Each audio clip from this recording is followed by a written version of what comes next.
L'emergenza idrica si aggrava di giorno in giorno e i consorzi di bonifica sono costretti a provvedimenti mai intrapresi prima.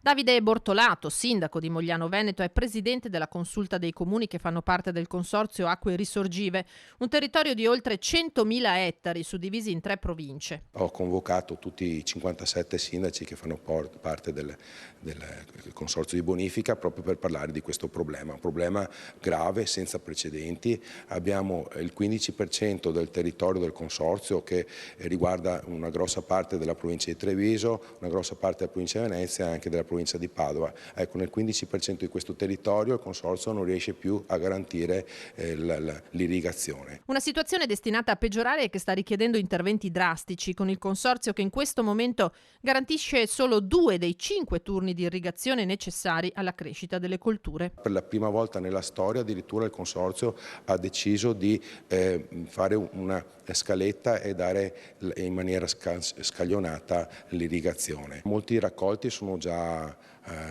rovinati. L'altro problema importante è che il livello nelle falde si sta abbassando sempre di più con tutte le conseguenze del caso. L'appello che faccio ai cittadini è di porre massima attenzione nell'utilizzo dell'acqua, della risorsa idrica. Nel breve periodo, finché persisterà l'emergenza, ognuno è chiamato a fare la propria parte, ma nel medio termine occorre mettere in atto soluzioni strutturali per accumulare l'acqua. La Regione ha messo in campo la costruzione di grandi bacini che serviranno a raccogliere acqua quando ce n'è troppa, perché abbiamo questo problema nel momento delle grandi piogge, insomma, di dover smaltire l'acqua. Servono dei bacini per raccoglierla e bacini che poi diventano utili in questo momento dove c'è bisogno invece di acqua per irrigare.